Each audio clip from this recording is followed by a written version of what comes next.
안녕하세요.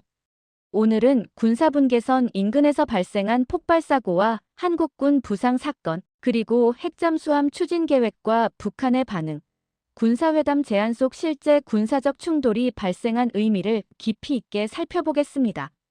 얼마 전 아침, DMZ 서부전선, 파주시 인근에서 정찰 임무를 수행하던 한국군 병사가 폭발로 부상을 입는 일이 있었습니다.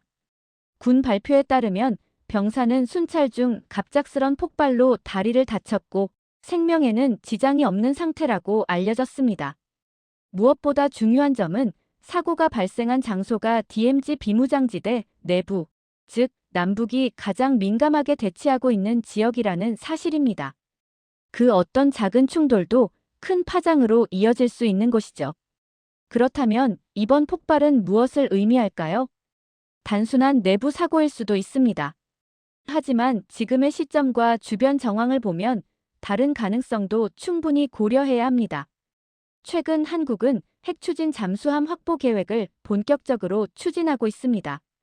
해군 전략 능력을 강화하고 북한의 잠수함 발사 탄도미사일 위협에 대응하기 위한 움직임으로 해석됩니다.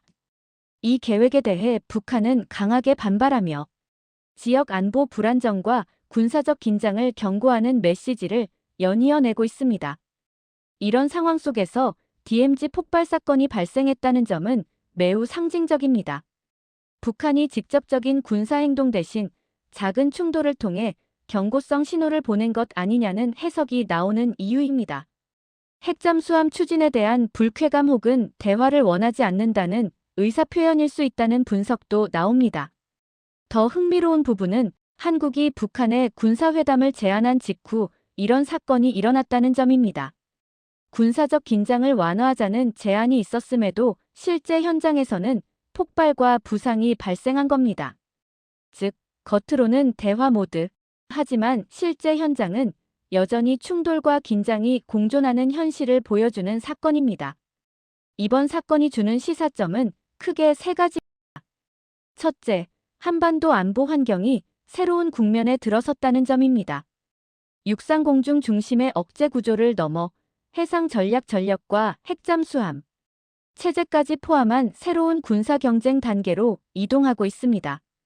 북한의 반응은 앞으로의 안보 지형이 더욱 예민해질 것이라는 신호입니다. 둘째, 남북 간 대화와 군사적 긴장의 동시 진행이 앞으로의 표준이 될 수 있다는 점입니다. 표면적인 평화 제스처만으로는 긴장 완화가 되지 않는다는 현실을 보여줍니다. 셋째, 이번 사건 이후 한국군은 DMZ 전반의 경계 강화, 폭발 원인 규명, 전략 자산 확보의 외교적 부담 관리 등을 더욱 정교하게 준비해야 합니다. 결론적으로 이번 폭발은 단순 사고 이상입니다.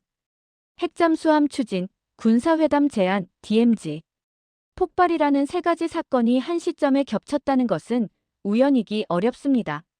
한반도 안보 환경이 다시 한번 예민한 기로에 들어섰음을 보여주는 상징적인 사건입니다. 오늘 내용이 상황을 이해하는 데 도움이 되셨다면 구독과 좋아요 부탁드립니다. 시청해주셔서 감사합니다.